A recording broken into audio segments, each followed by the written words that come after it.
আপনি এত রাতে ছাদে কি করছেন? হঠাৎ কোনো ছেলের কণ্ঠ শুনে চমকে উঠলাম। আমি ছাড়া তো কেউ নেই, ছাদে কেউ নেই। তাহলে এটা কার আওয়াজ? কোনো চোর নয় তো? কে কে আপনি? সেটা না হয় অজানাই থাক। এখন আপনি ছাদ ত্যাগ করুন। এই সময়ে আশেপাশে অনেক খারাপ জিনেরাই ঘোরাফেরা করে, তাই ভালো হবে আপনি ছাদ ত্যাগ করুন। আর এই অসময়ে ছাদে আসবেন না। ছেলেটির কণ্ঠ খুবই ভালো লাগছে, তবুও বললাম, আজব লোক তো আপনি। আপনি কে, হ্যাঁ, যে আমাকে এত জ্ঞান দিচ্ছেন? আমি আপনার কোনো কথা শুনতে বাধ্য নই। আপনি নামাজ পড়েন? হ্যাঁ, তাতে আপনার কি? আমার তো মনে হচ্ছে না। কোন দিক দিয়ে মনে হয় না আমি নামাজ পড়ি না? নামাজি মেয়েরা পর্দাশীল হয়, কিন্তু আপনি মাঝরাতে পর্দা না করে চুল খোলা রেখে ছাদে এসেছেন, তাতে কি করে বুঝবো আপনি নামাজি? এই রে, পুরো সাড়ে সর্বনাশ! ছি ছি ছি ছি ছি, কি লজ্জা, কি লজ্জা! কোরআন তেলাওয়াত শোনার কৌতূহলে ভুলেই গিয়েছে ওনার কথা। কোনো কথা না বলে লজ্জায় দৌড়ে চলে গেলাম নিজের রুমে। আমি মিহিতা, আব্বুজান আর ফুপিকে নিয়েই আমার পরিবার। আমার যখন 15 বছর বয়স, তখন হঠাৎ মা মারা যায়। মায়ের মৃত্যুটা ছিল অদ্ভুত, যা আজও জানতে পারিনি। আব্বুজান একজন মসজিদের ইমাম এবং আমাদের এলাকার মাদ্রাসার প্রতিষ্ঠাতা, তাই সবার কাছে সম্মানের আমার বাবা। আমাজান মারা যাওয়ার কিছুদিন পরেই ফুপা মারা যায়।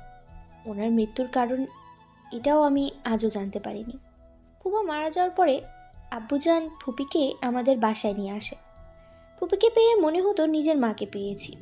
তিনি আমাকে নিজের মেয়ের মতোই আগলে রাখেন। আমি ছোট থেকেই কোরআন প্রেমী, তাই কোরআন তেলাওয়াত শুনলেই ছটফট করি। রাতে যখন শুয়েছিলাম, তখন হঠাৎ কাউকে মিষ্টি আওয়াজে কোরআন তেলাওয়াত পড়তে শুনলাম। এতটাই সুন্দর যে মন ছুঁয়ে গেল। যেখানে থেকে তেলাওয়াত শোনা যাচ্ছিল, আমি সেদিকেই ছুটে লাগলাম। আওয়াজটা উপর থেকেই আসছে। ছাদে গিয়ে দেখি কেউ নেই, ছাদ তো পুরো ফাঁকা। তাহলে আওয়াজটা কোথা থেকে আসছিল? এগুলো ভাবতে ভাবতেই সেই অদৃশ্য কণ্ঠটি শুনে তার পরের ঘটনা তো উপরে দেওয়াই আছে। তারপর আমি আর এই রাতে তেমন কিছু না ভেবেই ঘুমিয়ে পড়ি। সকালে ফজরের আজানে ঘুম ভেঙে গেল। তাড়াতাড়ি উঠে উঁচু করে নামাজ পড়ে নিলাম। নামাজ পড়ে জায়নামাজ ভাঁজ করে এসে ফুপিকে রান্নার কাজে সাহায্য করতে লাগলাম। এটা আমার প্রতিদিনের রুটিনই বলা যায়। যা মিহি, তোর বাবাকে গিয়ে চাটা দিয়ে আয়। আচ্ছা পপিমা, বলেই চাটা নিয়ে বাবার রুমের দিকে গেলাম। আব্বুজান, আসবো? হ্যাঁ মা, এসো। তারপর বাবাকে গিয়ে চাটা দিলাম। বাবা হাসি মুখে আমার হাত থেকে চায়ের কাপটি নিলেন এবং আমি তার থেকে একটু দূরে গিয়ে বসলাম। আচ্ছা আব্বুজান, যদি অনুমতি দেন তাহলে একটা প্রশ্ন করব। অনুমতি দিলাম, নির্ভয়ে বলো। আপনি কি উপরতলা ভাড়া দিয়েছেন? না মা, দেইনি, কিন্তু হঠাৎ এই প্রশ্নের কারণ? আসলে আব্বুজান, কাল রাতে আমি কারোর কোরআন পাঠ করতে শুনেছি তো, তাই আপনাকে প্রশ্ন করলাম। তুমি কি শিওর মা? হ্যাঁ আব্বুজান। আচ্ছা, সমস্যা নেই, এইগুলা নিয়ে মাথা ঘামিও না। আচ্ছা আব্বুজান, আমি আসছি। খোদা হাফিজ। আল্লাহ হাফেজ। বলেই আমি আবার ফুপিমার কাছে চলে আসলাম। ফুপিকে নাস্তা বানাতে সাহায্য করলাম। যা মহিন, খাবারগুলো টেবিলে রেখে আয়। আচ্ছা ফুপিমা। বলেই খাবার টেবিলে নিয়ে গেলাম এবং আব্বুজানকে ডেকে এনে ফুপিসহ নাস্তা করলাম। আব্বুজান চলে গেল মাদ্রাসায়, আর আমি গোছগাছ করতে থাকলাম। গোছগাছ করে ফুপির কাছে চলে এলাম। কি রে মেহিন, আবার আসলি কেন? এমনি ফুপিমা, ভালো লাগছিল না একা একা, তাই চলে আসলাম। আচ্ছা তুই রুমে যা, আমি কিছুক্ষণের মধ্যেই আসছি। আচ্ছা ফুপিমা। বলেই নিজের রুমে চলে আসলাম। হঠাৎই কালকের কোরআন তেলাওয়াতের কথা মনে পড়ে গেল। আচ্ছা, কাল কে কোরআন তেলাওয়াত করছিল? আর কাল কেই বা আমার সাথে এত কথা বললো? এগুলি ভাবছিল মিহিন। তখনই রুমে ফুপিমা প্রবেশ করলো এবং বলল, কি ভাবছিস? কিছু না ফুপি, আসো বসো। বসলাম। এখন বল, কি বলবি? ভালো লাগছে না ফুপি, গল্প শোনাও না প্লিজ। বলেই কোলে মাথা রাখলাম। আচ্ছা বলছি, আজ তোকে জিনের গল্প বলবো। ফুপিমা, ভূত বলতে কিছু আছে? ভূত বলতে কিছু নেই পাগলি, থাকলে জিন রয়েছে। তোর ফুপার অনেক জিন বন্ধু ছিল, উনি জিনদের নিয়েই কাজ করতেন। আগে কখনো বলনি কেন? তুই ভয় পাবি বলে বলিনি। তোমার মেয়ে ভীতু নয়, অত্যন্ত সাহসী। বুঝেছি। এই বলেই আরো অনেক গল্প করতে লাগলাম। গল্প করতেই জহরের আজান দিয়ে ফেলল। আচ্ছা মিহি, যা নামাজ পড়ে নে। আচ্ছা ফুপিমা। বলেই সাওয়াত নিয়ে উজু করে নামাজ পড়ে নিলাম। তারপরে কিছুক্ষণ কোরআন পড়ে নিলাম। কোরআন পড়তে পড়তে 2:20 হয়ে গেল। পড়া শেষ করে বাইরে আসলাম, দেখি আব্বুজান ওর ফুপিয়ে মা আমার জন্য অপেক্ষা করছে খাবার টেবিলে। আমি তাড়াতাড়ি গেলাম। দুঃখিত আব্বুজান, ফুপিমা, দেরি হওয়ার জন্য। আসলে কোরআন পড়তে পড়তে দেরি হয়ে গেল। সমস্যা নেই মা, আসো আমার পাশে বসো। হ্যাঁ আব্বু, বলেই খেতে শুরু করলাম। খাওয়া দাওয়া শেষ করে নিজের রুমে চলে আসলাম। বিকেলে ছাদে উঠলাম। চারপাশে কোলাহলের শব্দ, ঠান্ডা বাতাস, পাখির ডাক, ভালোই লাগছে। শুকনো কাপড়গুলো নিয়ে নামলাম ছাদ থেকে। সন্ধ্যায় মাগরিবের আজান দেওয়ার পরে নামাজ আদায় করে ফুপির সাথে চা খাচ্ছি এবং গল্প করছি। এমন সময় কলিং বেল বাজলো এবং আমি ছুটে গেলাম দেখতে কে এসেছে।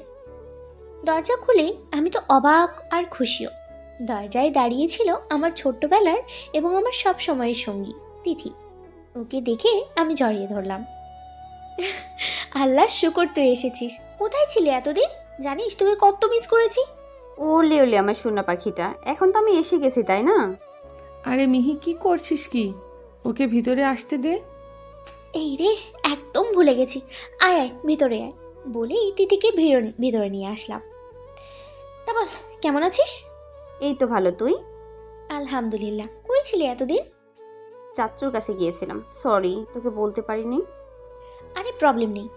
এইভাবে দুই বান্ধবী গল্প করতে লাগলাম। গল্প করতে করতে ইশারা জান দিয়ে দিল। আচ্ছা, আজ না হয় আমি আসি। থেকে গেলে হতো না?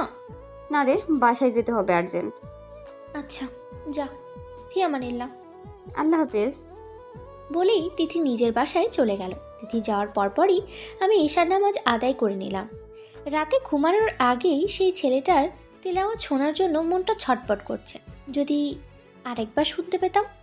তিথি যাওয়ার পরপরই আমি ঈশার নামাজ আদায় করে নিলাম। রাতে ঘুমানোর আগে সেই ছেলেটার তেলাওয়াত শোনার জন্য মন ছটপট করছে।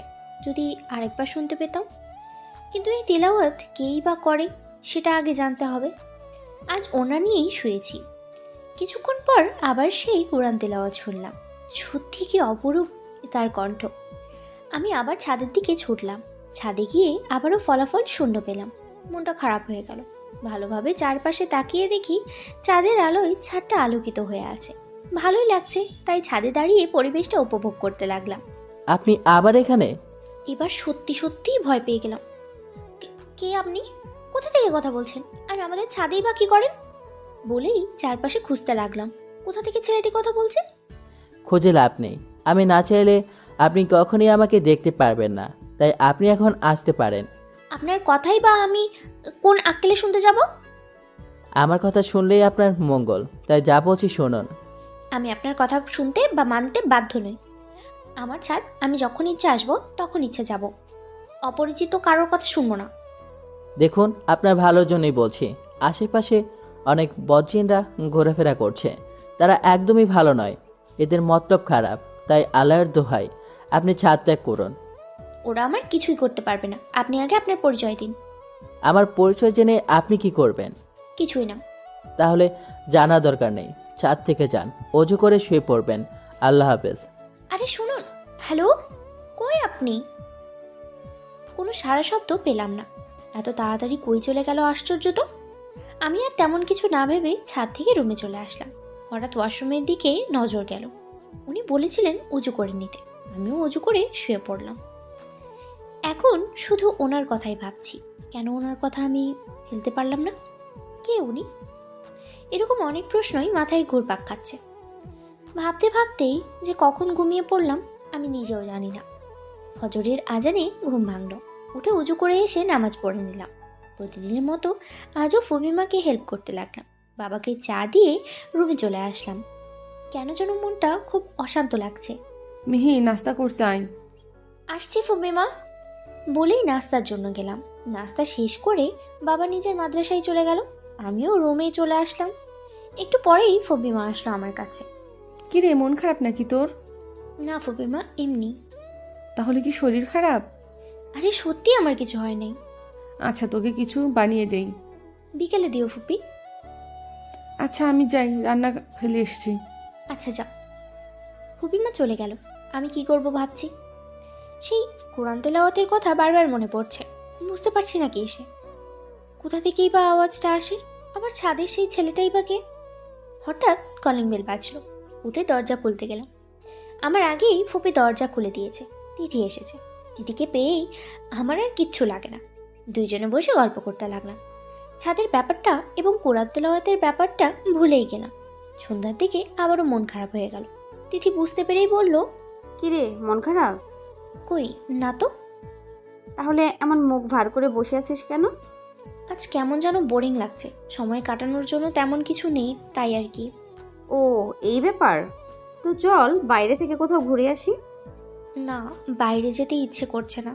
আর এখন তো সন্ধ্যা, এই ভর সন্ধ্যায় বের হওয়াটা মোটেই ঠিক হবে না। আরে কিচ্ছু হবে না, চল। প্লিজ তিথি, জোর করিস না। আপুজান জানলেই রেগে যাবে, প্লাস কষ্টও পাবে, কারণ কখনোই তার অনুমতি ছাড়া তো কিছু করিনি। আরে জানতে পারলো তো জানবে। আচ্ছা ঠিক আছে, ফুপির থেকে অনুমতি নিয়েই যাই তাহলে। বলেই আমাকে টেনে ফুপির কাছে নিয়ে গেল। ফুপির থেকে অনুমতি নিতে গেলে প্রথমে ফুপি রাজি হয় না, কিন্তু তিথির জোড়াজোড়িতে পরে রাজি হয়ে যায়। কিন্তু তবুও আমার অমত ছিল, আমাকে এক প্রকার জোর করেই নিয়ে গেল। চল মার্কেটে যাই। কি, পাগল হয়েছিস? এত দূরে কখনোই যাব না। আরে গেলে তোরই ভালো লাগবে। এই রিক্সাওয়ালা মামা মার্কেট যাবেন? আমার মন কেমন জানি কু ডাকছে, ভয় ভয় লাগছে। দোস্ত প্লিজ চল না। রিক্সা ঠিক করে ফেলেছি, তাই আর যাব না না বলে এখন চল বলেই জোর করে টেনে রিক্সায় উঠালো। একটু পরপরই কোলাহল ছেড়ে নির্জন রাস্তায় ঢুকে গেলাম। দুই পাশে ঘন ঘন গাছপালা, কেমন যেন সুবিধার মনে হচ্ছে না। গাছগুলো অদ্ভুত ভয় ভয় লাগছে। আল্লাহ আল্লাহ করে এই পথ শেষ হলেই বাঁচি। নিজেকে ব্যস্ত রাখার জন্য তিথির সাথে কথা বলতে লাগলাম। হঠাৎ কয়েকটা বট গাছ দেখতে পেলাম। দেখতে অনেক ভয়ঙ্কর লাগছে, আর আশেপাশে তেমন মানুষও নেই। ভয়ে ভয়ে কিছুক্ষণের মধ্যেই মার্কেটে পৌঁছালাম। মার্কেটে সেই ভালোই লাগছে। নিজের জন্য কিছু কিনলাম না, বাবার জন্য একটা টুপি কিনলাম, ফুপিমার জন্য তসবি কিনলাম। হঠাৎ দুইটা জিনিসের উপরে নজর আটকে গেল, একটা মিনি কোরআন এবং আরেকটা ছোট্ট চিকচিকে বাতি। বাতিটা খুব সুন্দর, আর এরকম এত সুন্দর দুইটা জিনিস আমি কখনো দেখিনি। এই দুইটাও নিলাম। এগুলো কিনতে কিনতে ইশারা জান দিয়ে দিল। দিদি, অনেক দেরি হয়ে গেল, প্লিজ চল। ওকে চল। বাইরে বের হলাম একসাথে, কিন্তু এখন পড়লাম আরেক ঝামেলায়। একটা রিক্সাও নেই, মানুষজনও কম। দেখেছিস দিদি, আমি ঠিক এই ভয়টাই পাচ্ছিলাম। আরে কিচ্ছু হবে না, চল শর্টকাটে যাই। আচ্ছা। তারপরে দুইজনে মিলে হাঁটতে লাগলাম। আশেপাশে মানুষজন একদমই নেই। কিছুক্ষণ পর সামনে আবার বট গাছ পড়লো। উপরে তাকালাম না, নিচের দিকে তাকিয়েই হাঁটতে লাগলাম তিথির সাথে। নাইলে উপরের দিকে তাকালে ভয় লাগে। দোস্ত প্লিজ তাড়াতাড়ি চল, এমনি দেরি হয়ে যাচ্ছে। আবার ফোনের চার্জ শেষ হয়ে গেলে তো পুরো অন্ধকার, কিছুই দেখা যাবে না। আরে তুই একটু বেশি ভয় পাচ্ছিস, কিচ্ছু হবে না, হাঁটতে থাক। আমি আর কথা বাড়ালাম না। হঠাৎ কেমন জানি ফিল হচ্ছে, কেউ আমাদের দেখছে। আশেপাশে তাকাতে দেখি চারপাশে বড় বড় গাছপালা। আমি তাকাতেই গাছগুলো কেমন জানি নড়ছে। আস্তে আস্তে গাছ নড়ার বেগ বাড়তে লাগলো। এত বাতাস যে চারপাশে ধুলাবাড়ি ওড়ার কারণে যেটুকু দেখা যাচ্ছিল তাও দেখতে পাচ্ছি না। হঠাৎ তিথির আর্তনাদ শোনা গেল। মিহি, আমাকে বাঁচা, আমি বিপদে পড়েছি মিহি। তিথির কথা শুনে আমি ভয় পেয়ে গেলাম এবং বললাম, তিথি ভয় পাস না, আমি আছি। এখন তুই কোথায় আছিস সেটা আমাকে বল। মিহি প্লিজ আমাকে বাঁচা। আওয়াজটা জঙ্গলের দিক থেকে আসছে। অন্য সময় হলে আমি দেখলেই ভয় পেতাম, কিন্তু আজ আমার প্রাণের বন্ধু বিপদে আছে, তাই ভয়কে প্রশ্রয় না দিয়ে জঙ্গলে ঢুকতে নিলাম। হঠাৎ কেউ আমার হাত ধরে পেছন থেকে টানলো। আমিও পেছনে আমার হাত ধরে পেছন থেকে টানলো। আমিও পেছনে ফিরলাম। অন্ধকারে চেহারাটা বোঝা যাচ্ছিল না, কিন্তু এতটুকু বুঝেছি যে এটা একটা ছেলে, কারণ উনি আমার থেকেও বেশি লম্বা, তবে ওনার হাত বরফের মতো ঠান্ডা। এই সময় জঙ্গলের দিকে কেন যাচ্ছিলেন? কণ্ঠটা কেমন যেন চেনা চেনা লাগছে। ও হ্যাঁ, মনে পড়েছে, ওনার সাথে তো ছাদে কথা বলেছিলাম। কি হলো, বোবা হয়ে গেছেন নাকি? আমার বান্ধবী বিপদে পড়েছে, প্লিজ ওকে বাঁচাতে আমার সাহায্য করুন। এত রাতে আপনার বান্ধবী জঙ্গলে কি করবে? কেউ হয়তো নিয়ে গেছে। সেটা হয়তো আপনার মনের ভুল। কই, আমিও তো এই দিক দিয়ে যাচ্ছিলাম, কোনো আওয়াজ পেলাম না তো। বিশ্বাস করুন, আমার মনের ভুল নয়, আমি সত্যিই স্পষ্ট শুনেছি তিথির আওয়াজ। আচ্ছা, যদি সত্যিই হতো তাহলে আমি শুনলাম না কেন? আপনার কানে যে পোকা ঢুকেছে তাই। কিছু বললেন? কই কিছু বলিনি তো। আচ্ছা, যদি তিথি এখানে নাই থাকে তাহলে তিথি গেল কই? ওনাকে তো দেখলাম উনি সামনে এগিয়ে গেছেন, আর আপনি এখানে হাবলার মতো দাঁড়িয়ে আছেন। দেখুন, একদম বাজে কথা বলবে না। আমি কি ইচ্ছে করে দাঁড়িয়ে আছি নাকি? যখন বাসায় যাচ্ছিলাম তখন চারপাশে এত বাতাস বইতে লাগলো যে ধুলাবালির কারণে কিছুই দেখতে পাচ্ছিলাম না। আবার চারপাশে অন্ধকার হয়েছিল যে ভয়ে বুক শেষ। যখন ভয় ছিল তাহলে কোন আক্কেলে জঙ্গলে ঢুকেছিলেন? জানেন না জঙ্গলে কত জন্তু জানোয়ার আছে? আরে বললাম তো ভুল হয়েছে, এখন আমি বাসায় কি করে যাব? আমি পৌঁছে দিচ্ছি, আসুন আমার সাথে। আপনাকে কেন বিশ্বাস করব? ওকে, আপনি থাকুন, আমি যাই। বলেই চলে যেতে চাচ্ছিল। আমি ওনার হাত ধরে আটকালাম। আপনি কোথায় যাচ্ছেন? একা একা ভয় করছে। আপনিই তো বললেন আমার সাথে যাবেন না, তো কি করার, আমি যাচ্ছি। এই বলে চলে যাবেন একটা মেয়েকে একা একা ছেড়ে? সাহায্য করতে চেয়েছিলাম, কিন্তু আপনি তো চান না আমার সাথে যেতে, তাই থাকুন বদজিনদের সাথে। ভয়ে আমি ওনাকে জড়িয়ে ধরলাম এবং বললাম, এখানে থাকতে আমাকে নিয়ে চলুন প্লিজ। আচ্ছা ঠিক আছে, ছাড়ুন। আমার এতক্ষণে মনে পড়লো আমি ওনাকে জড়িয়ে ধরেছি, সাথে সাথে ওনাকেই ছেড়ে দিয়ে দাঁড়ালাম। ইস, কি করলাম এটা আমি? কখনো কোনো ছেলের দিকে ফিরেও তাকাইনি, আর কিনা ডিরেক্ট। আল্লাহ, এগুলো কি হচ্ছে আমার সাথে? তো এখন যা হোক, নাকি এখানেই দাঁড়িয়ে থাকবেন? না না, চলুন বলেই ওনার সাথে হাঁটতে লাগলাম। ওনার সাথে থেকে কেন জানি ভয়টা উধাও হয়ে গেল। মনের মধ্যে কোনো রকম ভয় নেই। নীরবতা ভেঙে ওনাকে জিজ্ঞেস করলাম, আচ্ছা, আপনার পরিচয়টা তো দিলেন না। কি করবেন পরিচয় দিয়ে? আমি পরিচয় জানতে চাইলে আপনি এমন করেন কেন? কেমন করলাম? অদ্ভুত তো, আপনি মানুষ, এর থেকে মানুষ তো পরিচয় জানতে পারে, এটাই তো স্বাভাবিক। আর যদি বলি আমি মানুষ নই তাহলে? মানে? অবাক হয়ে ওনার দিকে তাকালাম। না কিছু না, এমনি মজা করলাম আর কি। ওনার হাসির আওয়াজটা বেশি নয় আবার কমও নয়, একদম অস্বাভাবিক। একজন মানুষ কি করে এতটা নিখুঁতভাবে সব মেনে চলতে পারে? আমি আর এত কিছু না ভেবেই বললাম, আচ্ছা ঠিক আছে, আপনার বেশি কিছু বলতে হবে না, আপনি শুধু আপনার নামটা বলুন, যদি আপনার আপত্তি না থাকে। আপত্তি আছে। এমা, আবার কিসের আপত্তি? আরহাম। ও আচ্ছা, আবার প্রশ্ন করলাম, আচ্ছা আপনি থাকেন কোথায়? আপনার বাসা এসে গেছে, আপনি এখন যান, আমি আসি। আল্লাহ হাফেজ। আমি সামনে তাকিয়ে দেখলাম আমি সত্যি সত্যি বাসায় এসে গেছি, কিন্তু এত তাড়াতাড়ি কী করে চলে আসলাম? হয়তো কথা বলতে বলতে কখন রাস্তা শেষ হয়ে গেছে খেয়ালই করিনি। যাই হোক, আরহামকে একটা ধন্যবাদ দেওয়া উচিত। ছেলেটা এত কিছু করলো আমার জন্য, ভেবেই পাশে ফিরে ধন্যবাদ দিতে যাব, দেখি উনি নেই। এমা, উনি কোথায় গেল? একটু আগেই তো এখানেই ছিল, এত কম সময়ে কোথায় চলে গেল? আশেপাশে ফিরে ফিরে দেখলাম কিন্তু কোথাও কেউ নেই, হয়তো চলে গেছে। বাসায় এসে দেখলাম বাবা ফুপি বসে আছে, আর তাদের সামনে বসে দিদি কাঁদছে মাথা নিচু করে। আমি আব্বুজানকে ডাক দিলাম, সাথে সাথে তিনজন আমার দিকে তাকালো। ফুপি তো এক প্রকার দৌড়ে এসে আমাকে জড়িয়ে ধরে এবং বলে, শুকর আল্লাহ, তুই ফিরে এসেছিস। কোথায় ছিলি তুই? ফুপি, আমি পথ হারিয়ে ফেলেছিলাম। পথ যখন হারিয়ে ফেলবি তখন তোকে কে যেতে বলেছিল, তাও আমার অনুমতি ছাড়া? ক্ষমা করে দিবেন আব্বুজান। ক্ষমা? তাও তোমাকে? আমাকে না বলে বাইরে গেছো, তবুও ক্ষমা? আসলে দোষটা আমার ছিল, মিহি যেতে চাইনি, তবুও জোর করে নিয়ে গেছি। আর আমার অসাবধানতার কারণেই ওকে হারিয়ে ফেলেছিলাম। তাই আমাকে যা বলার বলুন, তাও ওকে কিচ্ছু বলবেন না। কেন নিজেকে এত দোষারোপ করছিস দিদি? প্রথমে তোকে যদি না বলতাম যে বোরিং লাগছে, তাহলে হয়তো তুই কোথাও যাওয়ার কথা বলতি না। আব্বুজান আর কিছু না বলে ভিতরে চলে গেলেন, এতে খুবই কষ্ট পেলাম। দিদি আবার বলতে লাগলো, প্লিজ মিহি, আমাকে ক্ষমা করে দে। তখন কথা বলতে বলতে চারপাশে কি হচ্ছিল সেটা আমি বুঝতেই বাড়িতে আসার পরপরই আমার তোর কথা মনে পড়ে।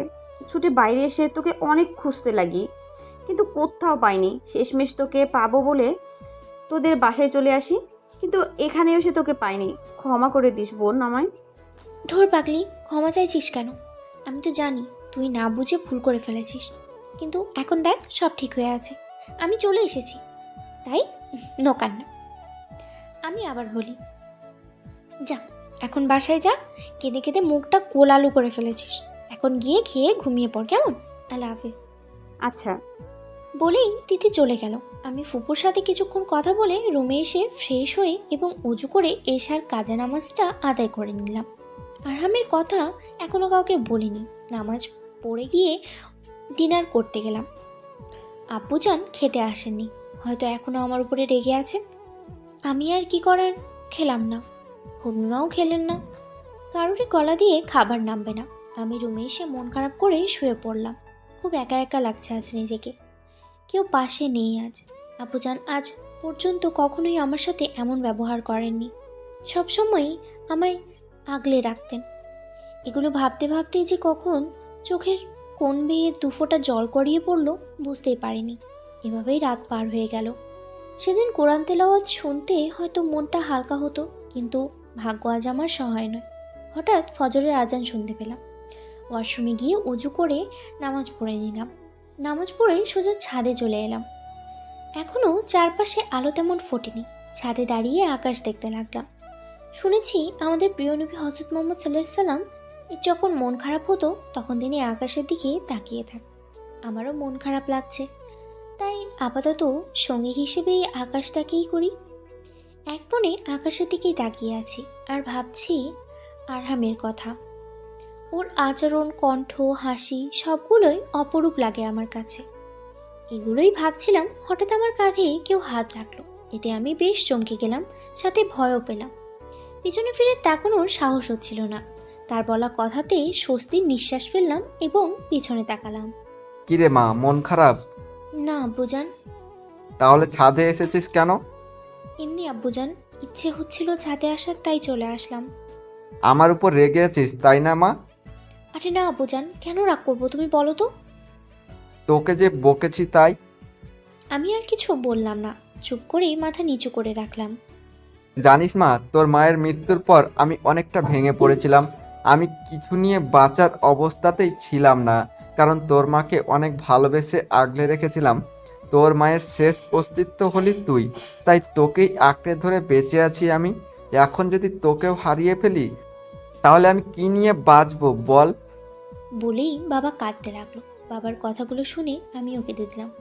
বাবাকে গিয়ে জড়িয়ে ধরলাম আর বললাম, আর কখনো তোমার পারমিশন ছাড়া কিচ্ছু করব না বাবা, আর কখনো কোথাও ছেড়ে যাব না বলেই কাঁদতে লাগলাম।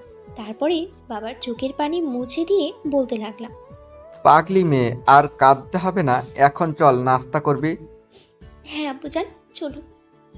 বলেই আব্বুজানের সাথে গিয়ে খাবার টেবিলে বসলাম। আমি, ফুপি আর আব্বুকে সার্ভ করে নিজেও বসলাম। আজ আব্বুজান নিজে হাতে আমাকে খাইয়ে দিল এবং নিজেও খেয়ে নিল। আমার আজ নিজেকে অনেক সুখী মনে হচ্ছে। আচ্ছা মা, আমি যাই, সবাই আমার জন্য অপেক্ষা করছে। আর হ্যাঁ, আমাকে না বলে কোথাও যাবি না।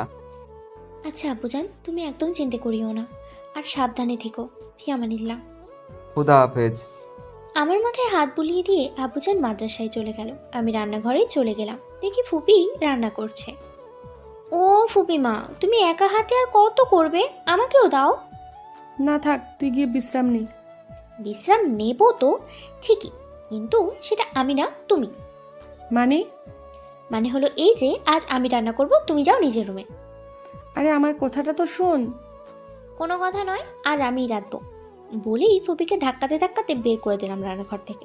তারপরে আমি রান্নাঘরে দাঁড়িয়ে ভাবতে লাগলাম কি রাঁধা যায় সেটা। কিছুক্ষণ পরেই ডিসাইড করলাম বিরিয়ানি এবং পায়েস রাঁধবো। যেই ভাবা সেই কাজ শুরু করে দিলাম। পেঁয়াজ ভাজতে যেয়ে হাতের তেল ছিটকে পড়লো, ফলে হাতের একটুখানি জায়গাতে ফোসকা পড়ে গেল। চিল্লালাম না, কারণ চিল্লালে ফুপি আর রাঁধতে দিবে না। জ্বালাটা সহ্য করে রান্নাটা শেষ করলাম। এখনও জ্বালা করছে। দুপুরের আগেই রান্না কমপ্লিট করলাম। রান্না শেষে আমি রুমে গিয়ে শাওয়ার নিয়ে উজু করে নিলাম নামাজের জন্য। ফুসকায় পানি লাগায় আরও জ্বালা করতে লাগলো, তবুও পরোয়া করলাম না। তাড়াতাড়ি নামাজ আদায় করে নিলাম। আরও জ্বালা বেড়ে গেল, তাই আর উপায় না পেয়ে মলম লাগিয়ে নিলাম এবং ওড়না দিয়ে হাতটা ঢেকে নিলাম, যেন কেউ না দেখতে পায়। তারপর খাবার টেবিলে গেলাম এবং দেখলাম আব্বুজান এবং ফুপি খাবার নিয়ে আমার জন্য অপেক্ষা করছে। আমি তাড়াতাড়ি গিয়ে বসে পড়লাম। বেশি দেরি করে ফেলিনি তো আব্বু? না মা, দেরি হয়নি, আমিও মাত্রই আসলাম। ও আচ্ছা, তা টেস্ট করে দেখো কেমন হয়েছে। আজ তুমি রেঁধেছো বুঝি? হ্যাঁ আব্বুজান। তাহলে তো খেয়ে দেখতেই হয়, কি বলো বোন? হ্যাঁ, তা তো অবশ্যই। বলেই দুজন খাবার মুখে দিল। আমি খেলাম না, উৎসাহের সাথে তাদের দিকে তাকিয়ে রইলাম। আব্বুজান তার মুখটা কেমন জানি গম্ভীর হয়ে গেল। এখন ভয় করছে রান্না খারাপ হয়নি তো। আব্বুজান পায়েসটা 1 চামচ খেলেন, কখনো কিছু বলছে না। এর মানে কি পায়েসটাও ভালো হয়নি? ভয়ে ভয়ে জিজ্ঞেস করলাম, কি হলো, ভালো লাগেনি খাবারটা? আব্বুজান এবার আমার দিকে গম্ভীর দৃষ্টিতে তাকালো। এতে তো আমার যায় যায় অবস্থা। হঠাৎ বাবা আর ফুপি একে অপরের দিকে তাকালো এবং একসাথে হেসে দিল। আমি ব্যাপারটা ঠিক বুঝতে পারছিলাম না, হঠাৎ এমন করে হাসছে কেন। আমি তাদের দিকে ভ্রু কুঁচকে তাকালাম এবং বলতে লাগলাম, এখানেও তো হাসির কি হলো? দেখেছেন ভাই, সামান্য রান্নার জন্য আমাদের মিহির কি অবস্থা হয়েছে। বলেই ফুপি আবার হাসতে লাগলো। হ্যাঁ বোন, ঠিক বলেছিস। আব্বুজান, তোমাদের যদি আমাকে নিয়ে মজা করা শেষ হয়ে থাকে তাহলে এখন অন্তত বলো কেমন হয়েছে। খুব ভালো রান্না করেছিস মা, একদম পারফেক্ট। হ্যাঁ রে মিহির, 3 সত্যি। ধন্যবাদ ফুপিমা, বলে আমিও খেতে লাগলাম। পাগলি। খাবার এতটাও খারাপ না, ভালোই খেলাম। খাওয়া শেষে বাবা মাদ্রাসায় চলে গেলেন। আমি আর ফুপি মিলেই টেবিল পরিষ্কার করতে লাগলাম। রান্নাঘরে গিয়ে খাবার 2 প্লেট সরিয়ে রাখলাম। 1 প্লেট তিথির জন্য, আরেক প্লেট আরামের জন্য। কিন্তু আফসোস, আজ তিথি আসলো না। তাই মনটা খারাপ হয়ে গেল। কেন যে আসলো না কে জানে। রাতে শুয়ে আছি, তিথি আজ আর আসেনি। খুব খারাপ লাগলো। হঠাৎ আবার সেই কোরআন তেলাওয়াত শুনলাম। কি মধুর সেই তিলাওয়াত। রাত বাজে এখন 2:06। এত রাতে কেই বা সবসময় তেলাওয়াত করে? আর একটা ব্যাপার লক্ষ্য করেছি, যখনই আমি ছাদে কোরআন তেলাওয়াত শুনতে যাই সাথে সাথে তেলাওয়াত বন্ধ হয়ে যায় আর আরহামের আওয়াজ শুনতে পাই। আচ্ছা, এই আরহাম প্রতিদিন রাতে আমাদের ছাদে কি করে? আর ও কোথা থেকেই বা কথা বলে আমাকে দেখে? আজ যে করেই হোক সকল রহস্য বের করতে হবে। ছাদে যাওয়ার সময় আমার রান্না করা খাবারগুলোর কথা মনে পড়ল। তাড়াতাড়ি গিয়ে খাবারগুলো নিয়ে ছাদে উঠলাম। গিয়ে দেখি কেউ নেই। আবার সেই বরাবরের মতোই তেলাওয়াত বন্ধ হয়ে গেল। বুঝলাম না কি হচ্ছে এগুলো। আবারও সেই কণ্ঠস্বর পেলাম, কিন্তু আওয়াজ শুনে মনে হচ্ছে আরহাম আমার সামনাসামনিই দাঁড়িয়ে আছে, কিন্তু আমার সামনে তো কেউ নেই। এটা আবার কি করে সম্ভব? কি হলো, কি নিয়ে এত ভাবছেন? না না, কই কিছু না তো। তাহলে ছাদে কি করছেন? ঘুম আসছিল না তাই চলে আসলাম। আর আসার দরকার নেই, আপনি এখনই ছাদ ত্যাগ করুন। আচ্ছা, আপনি এমন কেন বলুন তো? ছাদে আসলেই তাড়িয়ে দেন, আর আপনি বা আমাদের ছাদে কি করেন? এই প্রশ্ন করাতে উনি জবাব দিলেন না। এবার আমি আমার প্রশ্নের ভান্ডার খুলতে শুরু করলাম। কি হলো বলুন?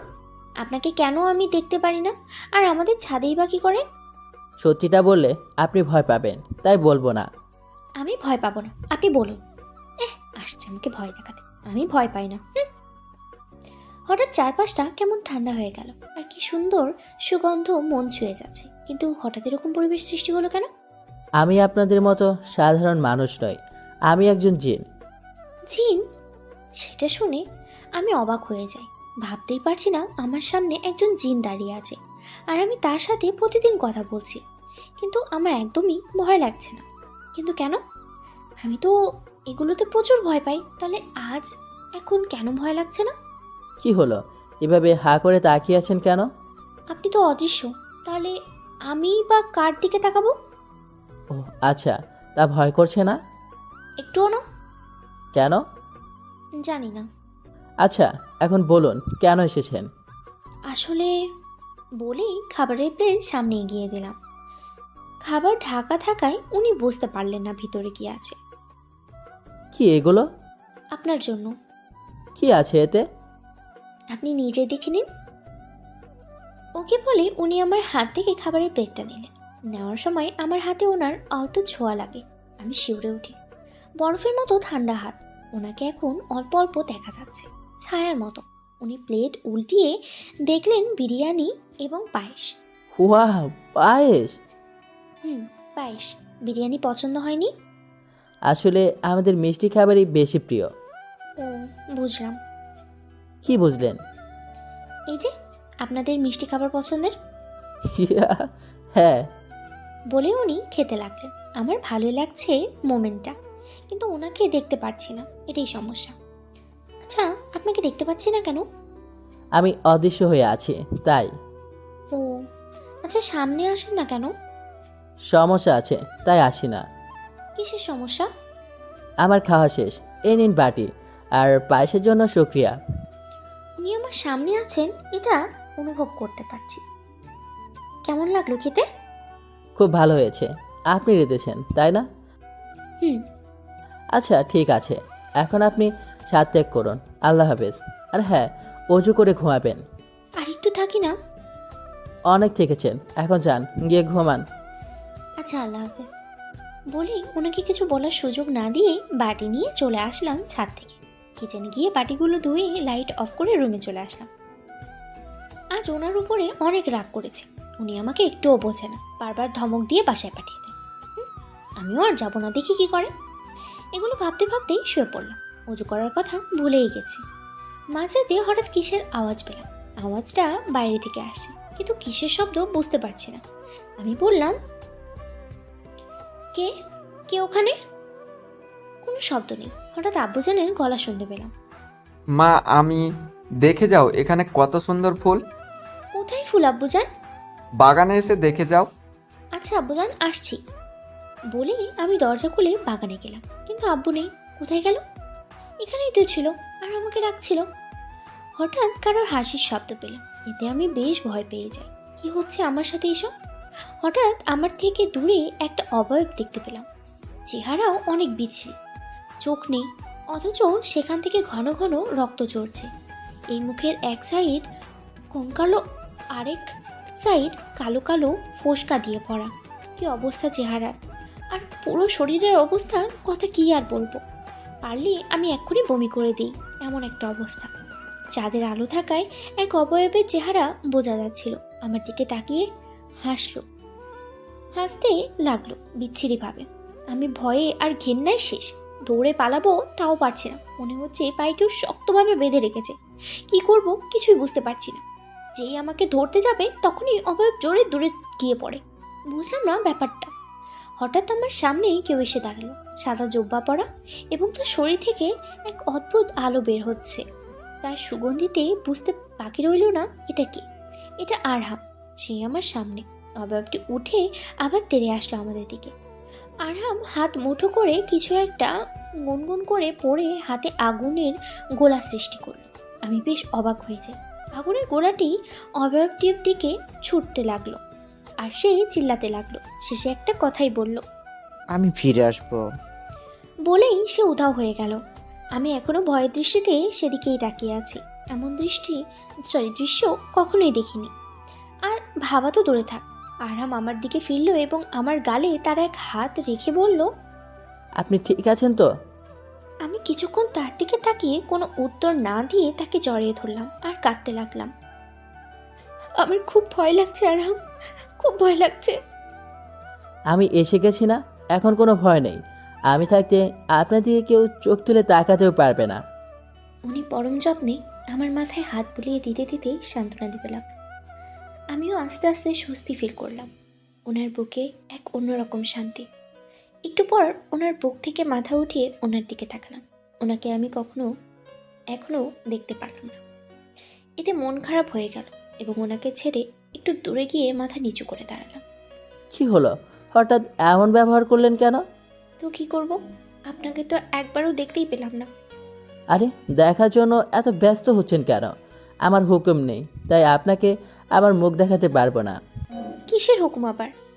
সেটা আপনাকে বলতে পারবো না। আমি কিছু বললাম না। হঠাৎ উনি আমার বাম হাতে স্পর্শ করলেন। ওনার ঠান্ডা হাতের স্পর্শে আমি কেঁপে উঠলাম। হাতে কি হয়েছে? আমার এতক্ষণে মনে পড়ল আমার হাতের ফোসকাটার কথা।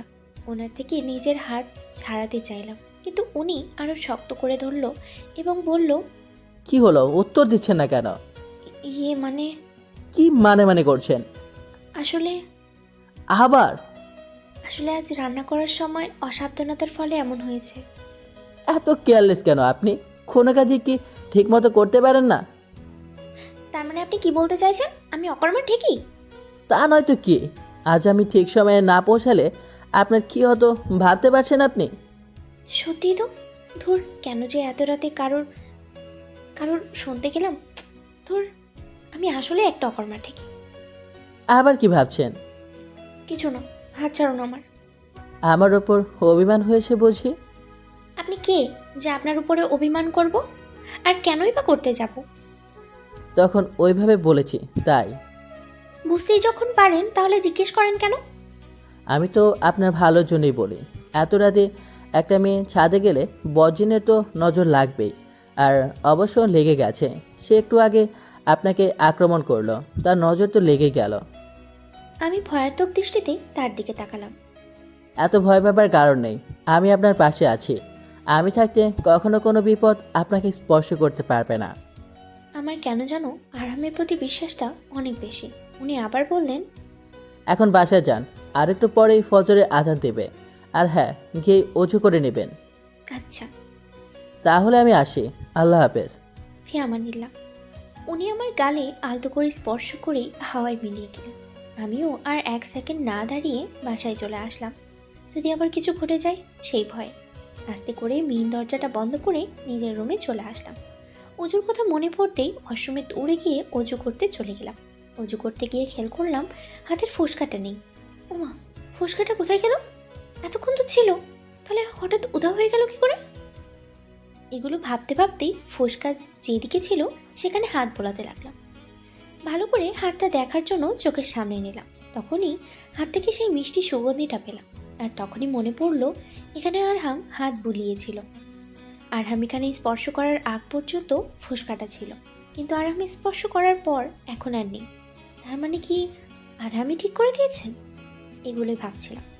ভাবতে ভাবতে উজু করে রুমে চলে আসলাম। কিছুক্ষণের মধ্যেই আজান দিল। আজান শেষে নামাজ পড়ে নিলাম। তারপর প্রতিদিনের মতো করেই ফুপির কাছে গিয়ে ফুপিকে সাহায্য করতে গেলাম। সময় অনুযায়ী বাবার চা তার রুমে দেওয়ার জন্য গেলাম। আব্বুজান, আসবো? হ্যাঁ মা, এসো। নাও তোমার চা। আব্বু চাটা নিলেন। আমার কেন যেন কাল রাতের বিষয়টা বাবাকে বলতে ইচ্ছে হচ্ছিল। আব্বুজান, কিছু কথা ছিল। হ্যাঁ মা, বলো। আসলে নির্ভয়ে বলো মা, কি বলবে? আসলে বলেই বাবাকে কাল রাতে সব ঘটনা খুলে বললাম। বাবা চিন্তিত হয়ে পড়লেন। কিছুক্ষণ পরে বললেন, তোমাকে যে বাঁচিয়েছে সে কে জানো? বাবাকে কি আরামের কথা বলে দেব? না থাক, না বলাই ভালো। কিন্তু মিথ্যেই বা কি করে বলি? কি হলো মা, বলো। চিনো তুমি তাকে? আমি বাবার থেকে সত্যি লুকাতে পারবো না। কে সে? বাবা, তার নাম আরহাম। আরহাম? হ্যাঁ বাবা, কিন্তু কি হয়েছে, এমন করে উঠলে কেন? আরহামকে আমি ভালো করে চিনি মা। কি করে? আরহাম আমার অনেক সাহায্য করেছে, এখন ও তোমাকে সাহায্য করছে। সত্যি আমরা কৃতজ্ঞ আরহামের কাছে। আচ্ছা আব্বুজান, আপনি কি তাকে দেখেছেন? না মা, আজও তাকে দেখিনি। ও আচ্ছা। আর হ্যাঁ, সেদিন বলেছিলে না কে এত সুন্দর করে কোরআন তিলাওয়াত করে? হ্যাঁ আব্বুজান। সেটা আরহামই করে। সত্যি? হ্যাঁ। কিন্তু আব্বুজান, উনি আমাদের এখানেই বা কি করে সব সময়? তা তো জানি না মা। কিন্তু এতদিন আরহাম সম্পর্কে বলনি কেন আমাকে? ভয় পেতে তুমি মা। আমি মোটেও ভীত না। তা তুমি আরহাম সম্পর্কে জানো কি করে? আরহামের সাথে কথাবার্তা সেই প্রথম দিন থেকে যা যা হয়েছিল সব খুলে বললাম। আব্বুজান আরও অবাক হয়ে গেলেন। এত কিছু হয়ে গেল আর আমি কিছুই টের পেলাম না। ক্ষমা করে দিও আব্বুজান, আসলে তবে যাই হোক, সেদিন আরহাম যদি না থাকতো তাহলে হয়তো সত্যি সত্যি তোকে হারিয়ে ফেলতাম। ওহ আব্বুজান। আর হ্যাঁ, আরহামের ব্যাপারে এবং এসবের ব্যাপারে কাউকে কিছু বলবি না, কারণ আশেপাশে শত্রুর অভাব নেই। আচ্ছা আব্বুজান, তুমি যা বলবে তাই হবে। কি হবে? বাবা আর মেয়ে তো ভালোই গপ্প করছো, আর আমাকে ভুলেই গেছো। ও ফুপিমা, কি যে বলো না, তোমাকে ছেড়ে বুঝি গল্প জমে? হয়েছে, এখন খেতে আসো।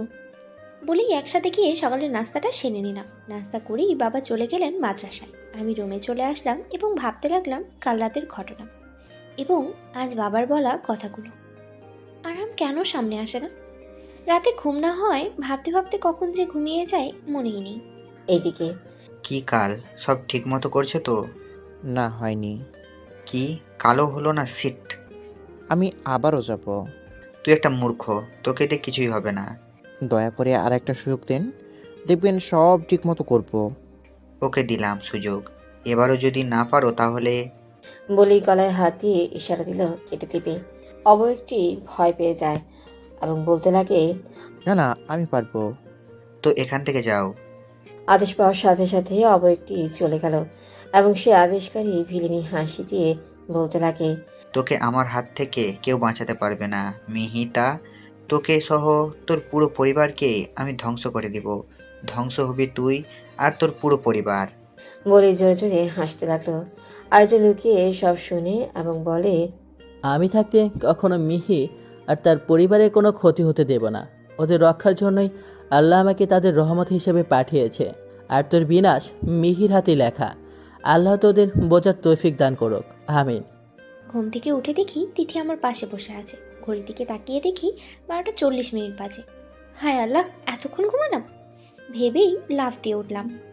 তিথি আমার লাফ দিয়ে ওঠা দেখে উত্তেজিত হয়ে বলল, কি হলো মিহি, এমন করে উঠলি কেন? আরে না না, তেমন কিছু না, ঘুমিয়েছি, দেরি হয়ে গিয়েছে, তাই আর কি এভাবে লাফ দিয়ে উঠেছি। ও আচ্ছা। তা তুই কখন এলি? এই তো 2 ঘন্টা হলো। 2 ঘন্টা হলো আর তুই আমাকে একবারও ডাকলিও না? কেমনে ডাকবো বল, এসে দেখি মরার মতো ঘুমাচ্ছিস, তাই ভাবলাম না জাগানোই ভালো। বুঝলাম। এই বলেই দুজন আরও অনেক গল্প করতে লাগলাম। কিছুক্ষণের মধ্যেই জোহরের আজান কানে ভেসে আসলো। তিথি বলল, শোন আমি যাই, আল্লাহ হাফেজ। আল্লাহ হাফেজ। তিথি চলে গেল। তিথি যাওয়ার পরেই আমি শাওয়ার নিয়ে উজু করে নামাজ পড়ে নিলাম। এভাবেই কেটে গেল 2 দিন। এই 2 দিনে আরামের সাথে আর কথা হয়নি, না শুনেছি সেই মিষ্টি সুরের কোরআন তেলাওয়াত। মনটায় কেমন যেন ব্যথা অনুভব হচ্ছিল। মনে হচ্ছে কিছু না একটা মূল্যবান কিছু হারিয়ে ফেলেছি। বুকের চিনচিন ব্যথা আর যে সহ্য হচ্ছে না। 2 রাত না চাইতেও আরামের জন্য অশ্রু ফেলেছি। তাহাজ্জুদ নামাজে আল্লাহর কাছে বলেছি, হে আল্লাহ, তুমি দয়া করে আরামকে এনে দাও। আমি যে আর পারছি না তার থেকে দূরে থাকতে। প্রতিটা মিনিট যে দিন মনে হচ্ছে। আল্লাহ, জানি না কেন মনে হচ্ছে, তবুও তোমার দোহাই আরামকে ফিরিয়ে দাও আমার কাছে। কাঁদতে কাঁদতে কথাগুলো মোনাজাতে বললাম এবং বলে শেষ করলাম। পাশে ফিরতে দেখি একটা সাদা ছায়া। প্রথমে ভয় পেয়েও পরে বুঝেছি যে এটা আরহাম। আমার ঠোঁটে হাসি ফুটে উঠল। আপনি এখানে? আপনি যেভাবে আমাকে স্মরণ করেছেন, না এসে থাকতে পারি? কে আপনাকে স্মরণ করলো? আপনি ছাড়া কেই বা করবে? কই স্মরণ করলাম? এই 2 দিনে অনেকবার করেছেন। এখন এসে তো দেখি কেঁদে কেঁদে নিজের নাজেহাল অবস্থা বানিয়েছেন। আমি কিছু বললাম না। ওনার দিকে এক পলক তাকিয়ে মাথা নিচু করে ফেললাম। তারপর আমার চুপ করে থাকা দেখে আমার কাছে এসে আমার চোখের পানিগুলো পরম যত্নে মুছে দিলেন। আমি তা চোখ বন্ধ করে অনুভব করতে লাগলাম। আমি আর নিজেকে সামনে রাখতে পারলাম না। ওনাকে জড়িয়ে ধরে ডুকরে কেঁদে উঠলাম এবং বললাম, কোথায় ছিলেন আপনি এই 2 দিন? কোথায় চলে গিয়েছিলেন? একবারও আমার কথা মনে পড়লো না যে আমি কি করে থাকবো? জানেন কত কষ্ট পেয়েছি আমি? সারা দিন রাত আপনার কথা মনে পড়েছে। বারবার আপনার কাছে ছুটে যেতে ইচ্ছে করছিল। কেন বোঝেন না আমাকে? বলেই আবার কাঁদতে লাগলাম। উনি মাথায় হাত বোলাতে বোলাতে বলতে লাগলো, আচ্ছা শান্ত হন, আমি তো এখন চলে এসেছি আমার মিহিতা পাগলির কাছে। কাঁদে না মিহিতা পাখি। যাক, আপনার সাথে কাটি। আপনি খুব মজা, আমাকে একটুও ভালোবাসেন না, শুধুই কষ্ট দেন। আরে বাবা, এত রাগ করছেন কেন? আচ্ছা, আপনাকে কি তুমি করে বলতে পারি? না, পারবেন না। কেন? আমি বলেছি তাই। আচ্ছা তাহলে আমি চলে যাই। বলেই উনি চলে যেতে নিলেন। আমি ওনাকে হাত ধরে আটকালাম এবং আবার জড়িয়ে ধরে কাঁদতে কাঁদতে বললাম, এমন করেন কেন আপনি? একটু অভিমান করার অধিকারও নেই আমার। বারবার চলে যাওয়ার কথা বলেন, আমার বুঝি কষ্ট হয় না? আর আপনার যেভাবে ইচ্ছে সেভাবেই আমাকে ডাকতে পারেন, এত পারমিশন নেওয়ার কি আছে? আচ্ছা মিহি পাখি, তোমার যা ইচ্ছা তাই হবে। বিয়ে করবে আমাকে? বিয়ের কথা শুনে ওনার দিকে অবাক দৃষ্টিতে তাকালাম। কি করে সম্ভব? তুমি চাইলেই সম্ভব। মানুষ আর জিনের মিলন কেমনে সম্ভব আরহাম? হয় মিহি, শুধু তুমি আমি না, আরও অনেক মানুষ আর জিনের বিয়ে হয়েছে, সংসার করেছে। কিন্তু কি করে? তুমি শুধু বলো বিয়ে করবে কিনা। হ্যাঁ, কিন্তু ভালোবাসায় সবই সম্ভব মিহি পাখি, সবটা আমার উপর ছেড়ে দাও। আমার গালে আলতো করে হাত রেখেই বলল। আমি সামান্য লজ্জা পেয়ে নিচে তাকিয়ে থাকি। কিছুক্ষণ নীরবতার পর উনি বললেন, আচ্ছা মিহি, আমার যাওয়া লাগবে এখন। আর একটু থাকেন না? না মিহি, খুবই আর্জেন্ট, যেতেই হবে। আচ্ছা, সাবধানে যাবেন কেমন? ফি আমানিল্লাহ। আল্লাহ হাফেজ। বলেই আরহাম চলে গেল। আমিও আর দেরি না করে নিশ্চিন্তে ঘুমিয়ে পড়লাম। হয়তো এটা ঘুমটা আমার জন্য বেশিক্ষণের ছিল না, হলো আমার জীবনের সবচেয়ে বড় ঝড়, যেটা কখনো কল্পনাও করতে পারিনি। রাতে ঘুমাচ্ছিলাম, হঠাৎ মনে হলো আমি ভাসছি, কিন্তু কি করে সম্ভব? স্বপ্ন ভাবলাম, তাই আবার নিশ্চিন্তে ঘুমাতে লাগলাম। পর মুহূর্তেই মনে হলো সত্যি সত্যিই আমি ভাসছি, তাই চোখ খুললাম সাথে সাথে। চোখ খুলতেই আমি ছিটকে দূরে গিয়ে একটা গাছের সাথে ধাক্কা খেলাম। হ্যাঁ, আমি এখন সেই জঙ্গলটাতেই আছি। অদৃশ্য কিছু আমাকে এখানে নিয়ে এসেছে এবং দূরে ফেলেছে। আমি অনেক ব্যথা পাই, পায়ে এবং হাতে, পুরো শরীরেই ব্যথা অনুভব হচ্ছে। উঠে দাঁড়ানোর মতো শক্তিটাও নেই। হঠাৎ অদৃশ্য হাত আমার চুলের মুঠি ধরে শূন্যে ওঠালো। ব্যথায় আমি নিজেকে ছাড়ানোর চেষ্টা করছি, কিন্তু বরাবরই ব্যথা হচ্ছিল। ব্যথায় চিৎকার দিচ্ছি বারবার। হঠাৎ অদৃশ্য অট্টহাসি শুনতে পেলাম। তোর সৌন্দর্য নিয়ে খুব বড়াই, তাই না? এখন দেখ তোর কি দশা করি। কে আপনি? কেন আমাকে আঘাত করছেন?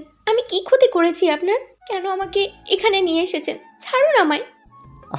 এত প্রশ্ন আমার একদমই পছন্দ না, আর আজ তোকে তো মেরেই ছাড়বো। বলেই আবার আমাকে অবয়বটি দূরে ছিটকে ফেলল।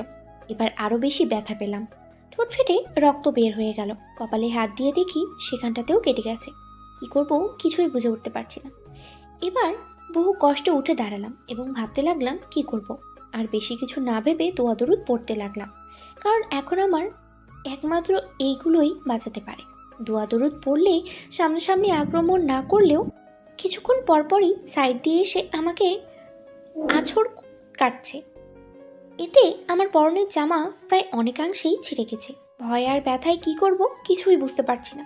হঠাৎ মাথায় কেমন জানি ঝিমঝিম করতে লাগলো, চোখে ঝাপসা দেখতে লাগলাম। বুঝতে পারছি না কি হচ্ছে। আস্তে আস্তে জ্ঞান হারাতে লাগলাম। তারপর আর কিছু মনে নেই। সকালে যখন আমার জ্ঞান ফিরল, দেখি আমার চারপাশে অনেকেই দাঁড়িয়ে আছে। আশেপাশে তাকিয়ে দেখি আমি রাস্তায়। আব্বুজান আমার থেকে একটু দূরে দাঁড়িয়ে আছেন, কেমন যেন মনমরা হয়ে আছে। ফুপিমা মুখ লুকিয়ে কান্না করছে। আর যারা আমার চারপাশে দাঁড়িয়ে কানাকানি করছে, বুঝলাম না কেন সবাই এমন করছে, কি হচ্ছে এখানে। তারপর নিজের দিকে তাকিয়ে দেখি আমি অর্ধনঙ্গ অবস্থায়। আমি জোরে চিৎকার দিলাম। এতে ফুপিমা আমার কাছে আসলো। আমি কাঁদতে লাগলাম। কখনো কোনো পরপুরুষ আমার হাতের নখও দেখেনি, আর আজ কিনা আমি অর্ধনগ্ন অবস্থায়, তাও এতগুলো মানুষের সামনে। বুক ফেটে কান্না আসছে, কি থেকে কি হয়ে গেল। ফুপিমাকে জড়িয়ে ধরে হাউমাউ করে কাঁদছি। ফুপিও কাঁদছে। মেয়ের ন্যাকা কান্না দেখো, এমন ভাব দেখাচ্ছে যে কিছুই জানে না। এভাবে কেন বলছেন আপা? আমাদের মেয়ের কি দোষ? সব দোষ তো আপনাদের ওই নষ্টা মেয়েটারই। ছি ছি ছি, এই মেয়ের চরিত্রে অনেক দোষ আছে। হ্যাঁ আপা, এই মেয়ের চরিত্রে অনেক দোষ আছে। একদম আমার মেয়ের চরিত্র সম্পর্কে বাজে কথা বলবেন না। আমার মেয়েকে আপনারা ভালো করেই চেনেন, তবুও এগুলো বলতে কলিজা কাঁপলো না? ওকে তো ভালো ভদ্রই ভাবতাম এবং চিনতাম, কিন্তু এখন আসল রূপ তো বেরিয়েই গেছে সবার সামনে, তাই না? মানে কি বলতে চাইছেন আপনারা? ওই পোড়ার মুখী নষ্টা মেয়ে, একদম চুপ কর। লজ্জা করে না মাঝরাতে অন্য পর পুরুষের সাথে ফষ্টি নষ্টি করতে? এটা কি তোর প্রতিদিনের ব্যবসা নাকি? চুপ করুন আপনি। ওকে কি কখনো নিজের চোখে অসভ্যতামি করতে দেখেছেন যে মুখে যা আসছে তাই বলছেন? আপনি একজন মেয়ে, মনে রাখবেন। ওরে বাপরে, চোরের মায়ের বড় গলা। আপনাদের বংশটাই নষ্টা বংশ, তাই একের পর এক ঝামেলা লেগেই আছে। আর ভাই, আপনি আপনার এই নষ্টা মেয়েকে বিয়ে দিয়ে দেন, নয়তো অন্য কিছু করে বিদায় করেন। এই নষ্টা মেয়ে আমরা আমাদের গ্রামে রাখতে দিব না। মিহি ওনাদের মেয়ে, তাই ওকে রাখবে কি রাখবে না সেটা নিশ্চয় আপনাকে বলে দিতে হবে না আন্টি। ওই ছোকরির নষ্টা মেয়ের সম্পর্কে গুণগান গাইতে আসছোস কেন রে? আর আপনি মিহির সম্পর্কে না জেনে নষ্ট নষ্ট করে চিল্লাচ্ছেন কেন? দিদি তুই প্লিজ চুপ কর, ওরা বড়, তাই ওদের যা ইচ্ছে বলতে দে। বড় বলে যা ইচ্ছে তাই বলবে? আমরা যা ইচ্ছা বলতেছি না। যদি এই মেয়ে নষ্ট নাই হতো তাহলে এমন অর্ধলগ্ন অবস্থায় কেন পড়েছিল রাস্তায়? আরে এরে গ্রাম থেকে বাইর করো, নইলে আমাগো গ্রামের মায়াগো অমঙ্গল হইব। হ হ, ঠিক কইছেন। একদম বাজে কথা বলবেন না আমার মেয়েকে নিয়ে। আমার মেয়ে আমার সাথে আমার বাড়িতেই থাকবে, এতে আপনাদের অসুবিধা কোথায়? হুম, একদম না। আপনার এই চরিত্রহীন মেয়েরে আমরা আমাগো গ্রামে রাখুম না। এসব শুনেই লজ্জায় ঘৃণায় মরে যেতে ইচ্ছে করছে। কেউ একবারও এটা জিজ্ঞেস করলো না আমার উপর দিয়ে কি গেছে, কি হয়েছিল, আমি ঠিক আছি কি না, কি ভাবছে, খারাপ লাগছে। এই মানুষগুলোকে আপন ভেবেছিলাম এবং তাদের বিপদে আপদে তাদের পাশে দাঁড়িয়েছিলাম। তাদের উপকারে তারা এই প্রতিদান দিল। কতটা সম্মান করতাম এদের, এনারা আজ আমাকে গ্রাম থেকে বের করে দিতে চাইছে। হে আল্লাহ, এগুলো দেখার আগে আমার মৃত্যু কেন দিলে না? কি এমন ভুল করেছিলাম যার জন্য এত কিছু সহ্য করতে হচ্ছে? যদি আত্মহত্যা মহাপাপ না হতো তাহলে হয়তো অনেক আগেই করে ফেলতাম। আর আরহাম, আপনি কোথায়? একবারও কি আমার কথা মনে পড়লো না? আপনি না বলেছেন আমাকে সকল বিপদের থেকে সাহায্য করবেন, তাহলে আজ কেন করলেন? আপনি কি তাহলে আমাকে ঠকালেন? এগুলোই ভাবছিলাম আর নীরবে চোখের জল ফেলছিলাম। ওই সেমরি, তুই এখনো গ্রাম ছেড়ে বিদায় হস নাই? খাড়া, তোরে পিডায়া বাইর করতেছি। বলেই আমার দিকে তেড়ে আসছিলেন। তখনই এক যুবক আমার সামনে এসে দাঁড়ালেন এবং বললেন, আমি ওকে বিয়ে করে সসম্মানে বউ করে নিয়ে যেতে চাই। কণ্ঠটা কেমন যেন চেনা চেনা লাগছে, কিন্তু উনি কেন আমায় বিয়ে করে আমার সম্মান বাঁচাতে চান? দেখছেন ভাইজান, আপনার মায়ার নাগরের অভাব নাই। দেখেন একটা চইলা আইছে, খোঁজ নিয়ে দেখেন আরো নাগর বেরোবো। একদম আজে বাজে কথা বলবেন না। আমি ওনাকে চিনিও না। রাস্তা দিয়ে যাচ্ছিলাম, তখনই আপনাদের ঝামেলা আমি দেখি। আর ওনাকে দেখে মনে হচ্ছে অনেকটাই অসুস্থ। একবারও ওনার খবর নিয়েছেন? আসলেও যে মেয়েটি কি করেছে সে সম্পর্কে কি জানতে চেয়েছেন? আজ তো ওনার কোনো বিপদও হতে পারত, তা না করে ওনাকে এই অবস্থায় রেখে তামাশা শুরু করেছেন। উল্টাপাল্টা যাই মুখে আসছে তাই বলে যাচ্ছেন। আপনাদের বিবেক বলতে কি কিছু আছে, নাকি সেটা ব্যবহার করার প্রয়োজন বোধ করেননি? আর আপনাদের মতো কিছু বিবেকহীন মানুষের জন্য আজ ওনার মতো নিরীহ মেয়েরা বিনা কারণে কষ্ট পাচ্ছে, বড় বড় শাস্তি ভোগ করছে। আমার গ্রামে এসে তুই আমাকেই ধমকাচ্ছিস? দুঃখিত, আমি আপনাকে বা এখানের কাউকে ধমকাচ্ছি না, শুধু বোঝাচ্ছিলাম আপনাদের মধ্যে মনুষ্যত্ব লোপ পেয়েছে, সেগুলো আঁকড়ে ধরুন। কিন্তু আপনারা মনুষ্যত্বের কি বোঝেন? বুঝলে তো মেয়েটাকে এখনও এই রাস্তায় রাখতেন না, বাসায় গিয়ে তার প্রাথমিক চিকিৎসা করাতেন। তারপর কি হয়েছে, ব্যাপারটা কি, সেগুলো তো জানতে চাইতেন, তাই না? কিন্তু তা না করে রাস্তায় সবার সামনে মেয়েটাকে আর তার পরিবারকে অপমানই করে যাচ্ছেন। ওনার কথায় কেউ কিছু বলে না, মাথা নিচু করেই দাঁড়িয়ে আছে। আমি যুবকটির দিকে তাকিয়ে মুগ্ধ দৃষ্টিতেই তাকিয়ে আছি। সে আমার হয়ে কত প্রতিবাদ করছে। উনি আমার দিকে ফিরে একটা চাদর আমার গায়ে জড়িয়ে দিলেন। আমি অবাক চোখে তাকিয়ে আছি তার দিকে। তারপর আবার কিছুক্ষণ পর আরেকজন বললেন, তবে মিহি, ভুল করুক বা না করুক, ওকে আমরা গ্রামে রাখতে পারবো না। ঠিক আছে, রাখতে বলেছে কে? আমি ওকে সমস্ত সম্মানের সাথে বিয়ে করব। এমন দিন আসবে যেদিন আপনারা সবাই আফসোস করবেন ওর জন্য, সেটা মাথায় রাখবেন। বলেই ছেলেটি আমার আব্বুজানের দিকে গেলেন এবং বললেন, আপনি ওনার বাবা? হ্যাঁ। একটু আমার সাথে অন্যদিকে আসুন, কিছু কথা আছে। বলেই ওনারা অন্যদিকে চলে গেল এবং কথাগুলো বলতে লাগলো। আমি কিছুই বুঝতে পারছি না কি হচ্ছে এইসব। কিছুক্ষণ পর কথা বলে আবার আগের জায়গায় আসলেন। ব্যাপারটা একটু বুঝলাম না। বাবা এসেই বলা শুরু করলেন, আচ্ছা, আপনাদের যদি এতই সমস্যা তাহলে আমিও আর আমার মেয়েকে এই তুচ্ছ গ্রামে রাখতে চাই না। যেখানে আমার মেয়ের কোনো সম্মান নেই, সেখানে থাকার কোনো প্রশ্নই আসে না। তাই আমি ঠিক করেছি আমার মেয়েকে এই ছেলেটির সাথে বিয়ে দিব। আমার মাথায় আকাশ ভেঙে পড়ল। কি বলছে বাবা? আমি যে আরহামকে ভালোবাসি, ওকে ছাড়া অন্য কাউকে মনে জায়গা দেওয়া যে আমার পক্ষে অসম্ভব। হ্যাঁ, আবার ওনাকে বিয়ে না করলেও যে বাবা আরও বেশি অপমানিত হবে। হে আল্লাহ, তুমি আমায় এই কোন গোলক ধাঁধায় ফেললে? কেন এত পরীক্ষা নিচ্ছ আমার? এগুলোই ভাবছিলাম, ততক্ষণে কাজে এসে হাজির। কেউ একবারের জন্যও জিজ্ঞেস করুন না এই বিয়েতে আমার মত আছে কি নেই। কি আর করার, শেষে বাধ্য হয়েছে বিয়েটা করতে। আরাম যদি আমায় সত্যি ভালোবাসতো তাহলে ও এসে বিয়েটা ভাঙতে পারতো, কিন্তু না, সে আসেনি। এখন আমি এক অচেনা ছেলের বউ হয়ে গেলাম। এই ছেলেটির জায়গায় আরাম থাকলে কি বেশি ক্ষতি হয়ে যেত আল্লাহ? বিয়ে হওয়ার পর ফুপিকে ঝাপটে ধরে কাঁদতে লাগলাম। ফুপিও কাঁদছে। ভালো থাকিস মা, নিজের খেয়াল রাখিস ঠিক মতো। এখন তোর যে অনেক দায়িত্ব। তুমিও ভালো থেকো ফুপির মা। আর বাবা, নিজের খেয়াল রেখো, ওষুধ খেয়েও সময় মতো। আমাকে ক্ষমা করে দিস মা, আমার যে আর কোনো উপায় ছিল না তোকে রক্ষা করার। না আব্বুজান, তোমার কোনো দোষ নেই। আল্লাহ যা চাইছেন তাই তো হচ্ছে, তাই না? মা, সব সময় আল্লাহর উপর ভরসা রাখিস, দেখবি তোর খারাপ কিছু হবে না। আর বাবা, আমার মেয়েটাকে ভালো রেখো। আমি তোমায় অনেক ভরসা করে ওকে তোমার কাছে তুলে দিচ্ছি। চিন্তা করবেন না বাবা, আমি আমার দায়িত্ব সম্পূর্ণভাবে পূরণ করব। আমি মিহিতার ছায়া হয়ে সবসময় তার পাশেই থাকব। আমি ওনার দিকে একবার তাকিয়ে চোখ নামিয়ে ফেললাম। কী দিকে কী হয়ে গেল সেটাই ভাবছি। বাইরে তাকিয়ে দেখলাম কিছু বডিগার্ড। আমি তো অবাক, বডিগার্ড মানে তো উনি অনেক বড় লোক, তাই নিজের সেফটির জন্যই বডিগার্ড রেখেছে। বেশি কিছু ভাবলাম না। উনি আমার দিকে ওনার হাত বাড়িয়ে দিলেন। আমার অনিচ্ছা সত্ত্বেও ওনার হাতে আমার হাত রাখলাম। তারপর উনি আমার হাত ধরে গাড়ির কাছে নিয়ে যাচ্ছেন। গাড়ির পাশেও বডিগার্ড দাঁড়িয়ে আছে। একজন বডিগার্ড গাড়ির দরজা খুলে দিল। আমি ভিতরে গিয়ে বসলাম এবং আমার পাশের ছেলেটি বসলো, মানে আমার স্বামী। তার বডিগার্ড দরজাটা লাগিয়ে ড্রাইভিং সিটে এসে বসলো আর ড্রাইভিং শুরু করলো। আমি এক নজরে বাইরের দিকে তাকিয়ে তাকিয়ে রইলাম এবং ভাবতে লাগলাম আরহামের কথা।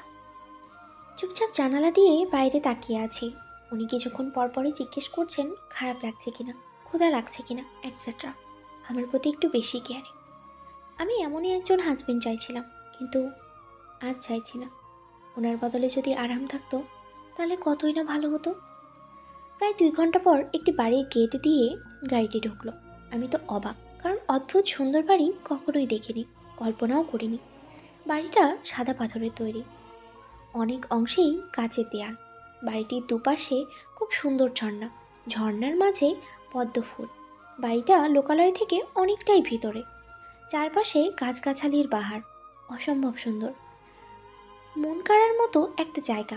আমি হাঁ করে দেখছি বলে উনি বললেন, এগুলো পরেও দেখতে পারবেন, এখন ভেতরে গিয়ে ফ্রেশ হবেন, রেস্ট নেবেন, নামাজও বাকি আছে। ওনার কথায় কিছুটা লজ্জাবোধ করলাম। তারপর ওনার পেছনে পেছনে ভেতরে ঢুকলাম। ভেতরে ঢুকে তো আরও অবাক, বাইরে থেকে ভেতরটা আরও অনেক সুন্দর। সব দামি দামি আসবাবপত্র। উনি একজন সার্ভেন্টকে ডাকলেন এবং বললেন রুমে নিয়ে ফ্রেশ হয়ে আমার হাতে পায়ে মাথায় মলম লাগিয়ে দিতে। সার্ভেন্টও সম্মতি দিয়ে 2 জন আমাকে নিয়ে উপরের রুমে চলে গেল। তবে আমি সার্ভেন্টরা নিকাব পরা, শুধু তাদের চোখগুলোই দেখা যাচ্ছে। রুমটায় পশ্চিম দিকে বিরাট বড় দেয়ালের সাথে আলমারি ফিক্সড করা। উত্তর দিকের মাঝখানে একটা বড় বেড রাখা এবং দুপাশে 2টা বেড বক্স। ভিতরের দেওয়ালে বিরাট বড় আল্লাহ আরবিতে সুন্দর করে ডিজাইন করা। বেড বরাবর বেলকুনি, দক্ষিণের বাতাস যেন মন ছুঁয়ে যাচ্ছে। তারপর আরেক পাশে টেবিলের উপরে কোরআন এবং নানা ধরনের হাদিসের বই রাখা। সার্ভেন্ট আমায় বলে যেন আমি ফ্রেশ হয়ে নিই। আমিও সম্মতি জানিয়ে ফ্রেশ হতে চলে গেলাম। ফ্রেশ হয়ে বের হয়ে দেখি কেউ নেই, তাই আমি বাইরে গেলাম। বাইরে দেখি বিছানায় একটা 3 পিস। আমিও আর দেরি না করে পরে ফেললাম, কারণ বাসা থেকে জামা কাপড় আনিনি। চেঞ্জ করে পেছনে তাকাতেই দেখি একটা সার্ভেন্ট খাবার নিয়ে এবং হাতে মেডিসিন নিয়ে দাঁড়িয়ে আছে। একটা জিনিস খেয়াল করলাম, ওনাদের দেখতে অদ্ভুত রকমের, আর সবাই নিকাব পরা। ওদের দিকে তাকাতেই একজন বলল খেয়ে নিতে। আমিও খেয়ে নিলাম। তারপর আরেকজন সার্ভেন্ট আমার আঘাতের স্থানে মলম লাগিয়ে দিতে লাগলো। ওদের হাতগুলো ঠান্ডা, কিন্তু কেন সেটা বুঝতে পারছি না। তবুও ওদের জিজ্ঞেস করলাম, তোমাদের হাত এত ঠান্ডা কেন, আর তোমরা নিকাবি বা পরে আছো কেন? বোন, এখানের পরিবেশ ঠান্ডা এবং পর্দা করা ফরজ, তাই মহাজন আমাদের পর্দা করতে বলেছেন। ও আচ্ছা। মলম লাগিয়ে ওরা চলে গেল। আমিও বসে রইলাম। পরে নামাজের কথা মনে পড়ল। তাড়াতাড়ি ফজর এবং জহরের কাজা নামাজ পড়ে নিলাম। জায়নামাজটা ভাঁজ করে আলমারির দিকে গেলাম রাখতে। আলমারি খুলেই অবাক, এত বোরখা হিজাব কার জন্য রেখেছেন? জামা কাপড়ের জায়গায় বোরখা হিজাব। দেখি অন্য একটা খুলে, অন্যটায় পার্ট খুলে আরও অবাক, পুরোটা জুয়েলারি দিয়ে ভরা। মনে হচ্ছে 2টা জুয়েলারির দোকান উঠিয়ে নিয়ে এসেছে। আরেক পার্ট খুললাম, সেখানে সব মেয়েদের জামা কাপড়। আমি আজ অনেক বেশি অবাক হচ্ছি, এই ছেলে এত কিছু কখনই বা আনলো? আরেক পার্ট খুলে আরও বেশি অবাক, পুরোটাতেই জায়নামাজ তসবি দিয়ে ভরা। শেষ 2টায় আছে, সেটা হয়তো ওনার। কিছু না ভেবে জায়নামাজটা রাখলাম। কি করছেন আপনি? কোনো ছেলের কণ্ঠ শুনে চমকে পেছনে তাকালাম। উনি আমার চমকানো দেখে হেসে বললেন, আরে ভয় পাবেন না, আমি আপনার স্বামী। আপনি এত বোরখা, জামা কাপড় এবং জুয়েলারি কার জন্য এনেছেন? যাকে বিয়ে করেছি তার জন্যই তো সব। আর বিয়ে তো আপনাকে করেছি, তাই অবশ্যই আপনারই হবে, তাই না? তাই বলে এতগুলো? হ্যাঁ তো। আমি এত কিছু দিয়ে কী করব? পড়বেন, দরকার তো পড়বে অবশ্যই। আচ্ছা আপনি রেস্ট নিন, অনেক ধকল গেছে আপনার ওপর, আমি যাই। ফি আমানিল্লাহ। উনি চলে গেলেন। উনি যাওয়ার পর আমি বিছানায় যেতেই ঘুমিয়ে পড়লাম। এদিকে কি সব দিকে ভালোভাবে নজর রাখছে তো? হ্যাঁ কুমার, কুমারী একদম সুরক্ষিত। আপনি নিশ্চিন্তে থাকুন, আল্লাহ ভরসা। ঠিক আছে। বলেই আমার রুমে চলে আসলো এবং আমার মাথার পাশে বসলো। আর আমি 2 চোখ পেয়ে জল পড়ছে। হ্যাঁ, মেহিটার সাথে যার বিয়ে হয়েছে সে আর কেউ নয়, আরহাম। সেই তার জন্য এত কিছু করেছে। আরহাম পরম যত্নে মেহিটার মাথায় হাত বুলিয়ে দিচ্ছে। মিষ্টি পাখি, আমায় ক্ষমা করো, তোমায় খুব কষ্ট দিয়ে ফেলেছি, তাই না? চিন্তা করো না, আমি তোমায় আর কষ্ট দেব না, সব সময় আগলেই রাখবো তোমায়। আর গত রাতের মতো কেউ তোমার সাথে আর কিছুই করার দুঃসাহস করতে পারবে না। গত রাতে আনকে ওরা আটকে রেখেছিল, যারা মেহিটার শত্রু। আরহামের একটু ভুলের জন্য ওরা তাকে কিছুক্ষণের জন্য আটকে রাখতে পেরেছিল। আরহামের প্রথমে জ্ঞান ছিল না, যখন জ্ঞান ফিরে তখন দেখে সে বন্দী। হঠাৎ মেহিটার কথা মনে পড়ল, তারপর চোখ বুজে অনুভব করতে লাগলো। চোখ বন্ধ করতেই সে মেহিটার অবস্থা দেখতে পায়। তাড়াতাড়ি চোখ খুলে সেটা শক্তির সাহায্যে মুক্তি পেয়ে গেল। মুক্তি পেতেই তাড়াতাড়ি মেহিটার কাছে গেল। মেহিটা যখন পড়ে যাবে ঠিক তখনই আরহাম এসে ধরে ফেলে। মেহিটা তখন জ্ঞান ছিল না। মেহিটার অবস্থা দেখে আরহাম আগুনের দৃষ্টি নিক্ষেপ করল অবয়বটির দিকে। অবয়বটি হেসে উঠল এবং বলল, ইস, আর একটু দেরি করতে পারলি না? আর একটু দেরি করলেই তো ওই মেয়েকে উপরে পাঠিয়ে দিতাম। আমি থাকতে তো মিহিতার কিছুই হতে দেব না। আজ তো তুই আমার কলিজাতে আঘাত করেছিস, তোর দিন শেষ। তোকে সেদিনই মারা উচিত ছিল, কিন্তু তবুও তোকে সুযোগ দিয়েছিলাম ভালো পথে আসার জন্য, কিন্তু তা না করে আবার এসেছিস ওকে মারতে। তোকে আজ আমার হাত থেকে একমাত্র আল্লাহ ছাড়া কেউ রক্ষা করতে পারবে না। বলি আরহাম ঝাঁপিয়ে পড়ল অবয়বটির উপর। প্রায় অনেক ধস্তাধস্তির পর আরহাম অবয়বটাকে মেরে ফেলল। তারপর মেহিটার সামনে যায় এবং দেখে এখনও জ্ঞান ফিরে নাই। আরহাম মেহিটাকে জঙ্গল থেকে বের করে ওদের বাড়ির বাহিরে নিয়ে আসে, কারণ এই অবস্থায় আরহাম বাসায় যেতে পারবে না। তাই রাস্তায় শুয়ে তার ক্ষতস্থানগুলো সারাতে থাকলো। হঠাৎ আবার পেছন থেকে আরহামকে কেউ একজন আঘাত করলো।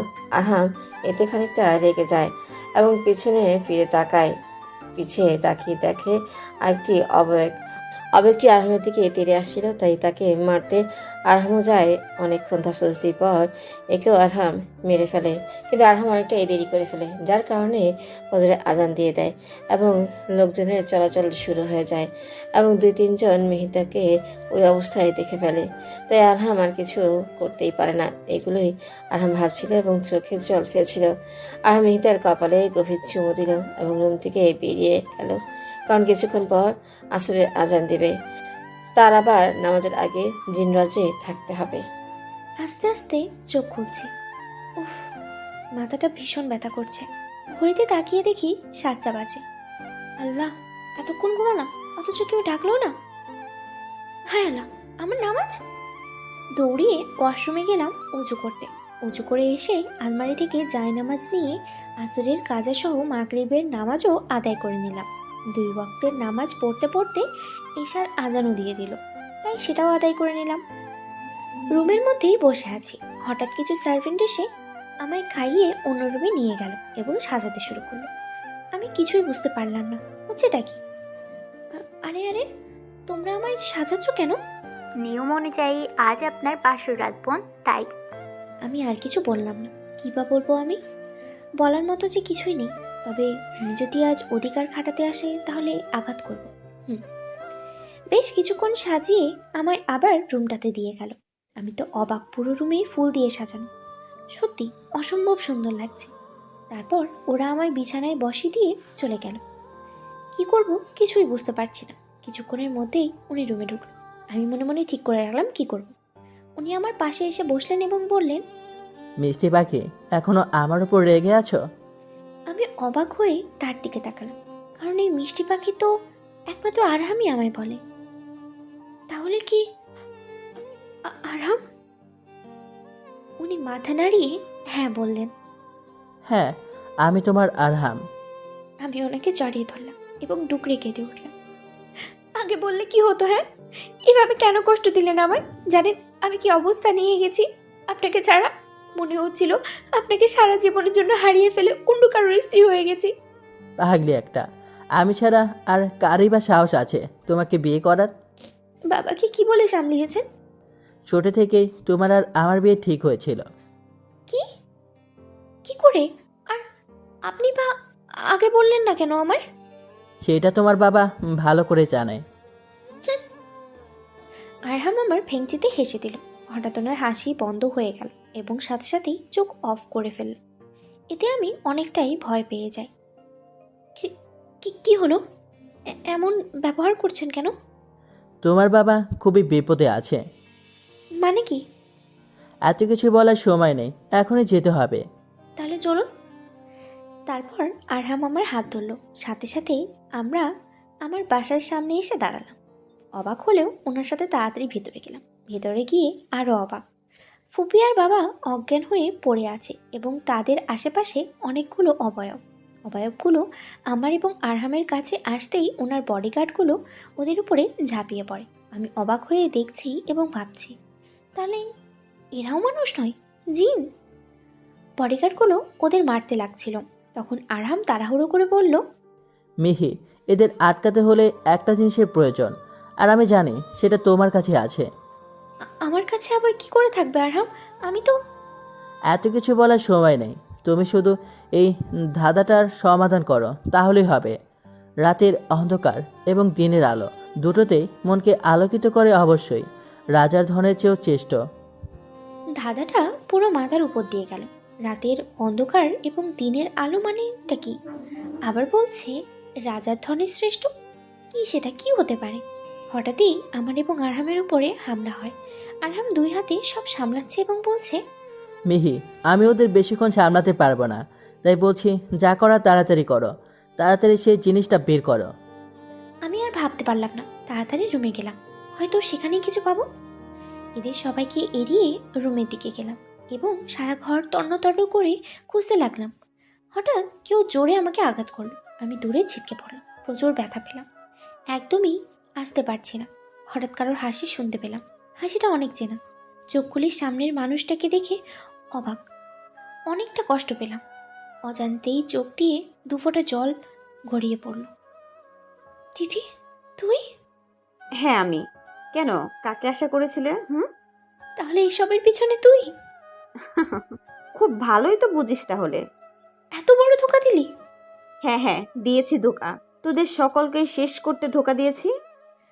আজ শরীরের আঘাতের থেকে মনের আঘাতটা বেশি লাগছে। যাকে নিজের বোনের মতো মানলাম, সে আজ আমার এবং পরিবারের এত বড় ক্ষতি চায়। কেন করলি? এমন কি ক্ষতি করেছিলাম আমরা তোর, যার জন্য তুই এত বড় ধোঁকা দিলি? খুব ভালো প্রশ্ন। আচ্ছা, তোর মনের খটকানিটা দূর করি না হয়? তাহলে শোন, আমি তোর ফুপির একমাত্র মেয়ে। কি? অবাক হলি? তবে এটাই সত্যি। আমি জিনপুত্র এবং মানুষকন্যার মেয়ে। তাহলে কি ফুপা? হ্যাঁ, উনি একজন জিন ছিলেন। আর ওই মহিলা মানুষ হওয়ায় আমি অর্ধেক জিন আর অর্ধেক মানুষ। ছি, সে তোর মা হয়, আর তুই তার ব্যাপারে এভাবে কথা বলছিস? মা বা বাবার দায়িত্ব হলো তাদের সন্তানকে নিজের সাথে আগলে রাখা, কিন্তু তারা কি করলো? যখন জানলো আমি জিনদের সর্দারনি হব, তখন তারা আমায় ছুঁড়ে ফেলে দিল। তারপর বদ জিনদের সর্দার আমার সন্ধান পায় এবং আমায় লালন পালন করে। তারপর থেকেই সব জানতে পারি, তখনই সিদ্ধান্ত নিলাম আমি সবাইকে শেষ করে দেব। যখন 8 বছর বয়স, তখন আমি এখানে এসে তোর সাথে বন্ধুত্ব করি। আস্তে আস্তে প্ল্যান করি বাবাকে কি করে মারবো, এবং ভেবেও নিয়েছিলাম, তবে তোর মা এসে বাধা হয়ে দাঁড়ালো, তাই তাকেও মেরে ফেললাম। তার মানে তুই আমার মাকে মেরেছিস? হ্যাঁ হ্যাঁ, আমিই মেরেছি, সাথে নিজের বাবাকেও আর তোর বাবাকেও মারতে চেয়েছিলাম অনেকভাবে, তবে পারিনি তোর কারণে। তুই ছিলি ওদের রক্ষা কবচ। তোকে অনেকভাবে মারার চেষ্টা করেছি, তবে ওই আরহাম বারবার তোকে বাঁচিয়ে দেয়। তবে আজ তোকে কেউ বাঁচাতে পারবে না, আমি নিজে তোকে আজ শেষ করব। আমি উঠে দাঁড়িয়ে একটা হাসি দিলাম এবং হাতে হাত গুজে বললাম, আজ আমার নয়, তোর শেষ দিন। তুই ভাবতেই পারবি না তোর সাথে কি হতে চলেছে। মানে কি বলতে চাস? আমার দাদার উত্তর বলেই মার্কেট থেকে কেনা সেই লাইট আর মিনি কুরআনটা নিলাম এবং মনে মনে আয়াতুল কুরসি পড়ে বাতিটার মধ্যে ফু দিলাম। সাথে সাথেই সেটা খুব সুন্দর এবং বড় তলোয়ারে পরিণত হলো। আমার এক হাতে কুরআনটা এবং আর এক হাতে তলোয়ার। তলোয়ারটা হাতে আসতেই নিজের শরীরের আঘাতগুলো চলে গেল। তিথি চমকে উঠল, তবুও হেসে বলল, এগুলো তোর কোনো কাজে আসবে না, কারণ এর থেকে বেশি শক্তি আমার। সেটা সময় বলবে। দিদি কি পড়ে যেন আমার দিকে ছুঁড়ে মারল। তলোয়ারটি নিজে নিজেই সেটা সরিয়ে দিল। বুঝলাম না কিছুই। মনে হচ্ছে আমি তলোয়ারকে নয়, তলোয়ার আমায় চালাচ্ছে। তবে দিদিকে আমি ছাড়ব না। আজ ওর জন্য আমার মা এবং ফুপাকে হারিয়েছি। তলোয়ারটা দিয়ে একবারে তিথির মাথায় আঘাত করলাম। তিথি আস্তে আস্তে করে মোমের মতো করে গলতে লাগলো, তারপর ছাই হয়ে গেল। আমি এতক্ষণ চুপচাপ কাঁদছিলাম। যতই হোক, দিদিকে অনেক ভালোবাসতাম, আর আজ আমার হাতেই তার মৃত্যু হলো। হঠাৎ কাঁধে কারোর স্পর্শ পেলাম। পিছে তাকিয়ে দেখি আরহাম আহত অবস্থায়। তুমি পেরেছো মিহি। আমি তো নিজের। যারা প্রতারণা করে তাদের এই হালই হয়। আমি কিছু বললাম না। আচ্ছা, তুমি এইগুলো কি করে করলে? জানি না, একটা অদৃশ্য কণ্ঠস্বর আমায় এগুলো বলেছে। আমি তার কথা অনুযায়ী সব করেছি। কিন্তু কে এইসব সম্পর্কে জানে? আমি। আবার সেই কণ্ঠটা কানে ভেসে আসলো। আরামের দিকে তাকালাম। তার চেহারা দেখে বুঝতে পারলাম সেও শুনতে পেয়েছে। আমাদের সামনে একটা অবয়ব আস্তে আস্তে ভেসে উঠেছে, আর সেটা হচ্ছে ফুপা। ফুপা আপনি? হ্যাঁ মা, আমি। আপনি কি করে? সেটা বলা যায় মিহিকে সঠিক পথ দেখাতে। ফুপা, আপনার সাথে সত্যি খারাপ হয়েছে। শোনো মিহিমা, আরহাম আমার ভাইয়ের ছেলে। ওকে আমি দায়িত্ব দিয়েছি তোমার রক্ষা করার। আর সেই থেকেই আমি সব সময় তোমার আশেপাশে ছিলাম। মা, তুমি অনেক বড় একটা কাজ করেছো। আমি তোমার জন্য এখন নিশ্চিন্ত। আমি মুক্তি। তোমরা তোমাদের নতুন জীবন সুন্দরভাবে কাটাও, দোয়া করি। বলেই ফুপা উধাও হয়ে গেল। আমি তলোয়ারটা আরহামকে দিলাম। আরহামের হাতে যেতেই তলোয়ারটা আরও সতেজ হয়ে গেল এবং আরহামও সুস্থ হয়ে গেল। এটাই আমাদের জিন তলোয়ার মেহি। এটাকে খুব যত্নে রাখতে হবে। দাঁড়াও, আমি কিছুক্ষণের মধ্যে আসছি। বলেই আরহাম অদৃশ্য হয়ে গেল। কিছুক্ষণের মধ্যেই ফিরে আসলো এবং আমায় জড়িয়ে ধরল। এখন আমরা সুরক্ষিত মিষ্টি পাখি। আমাদের কোনো শত্রু নেই। তুমি আর আমি দুজনে মিলে সৎভাবে জিন রাজ্য পরিচালনা করব। কি থাকবে তো আমার পাশে? আমি ওনাকে শক্ত করে জড়িয়ে ধরে বললাম, হ্যাঁ, শেষ নিঃশ্বাস পর্যন্ত আপনার পাশে থাকব। আপনি যে আমার অনুপ্রেরণা, আমার বাঁচার একমাত্র কারণ। ভালোবাসি খুব তোমায় মিষ্টি পাখি। আমিও ভালোবাসি আমার জিন বরটাকে। গল্পটা সম্পূর্ণ কাল্পনিক, এর সাথে বাস্তবের কোনো মিল নেই। কেমন লাগলো গল্পটা তা অবশ্যই কমেন্ট করে জানাবেন।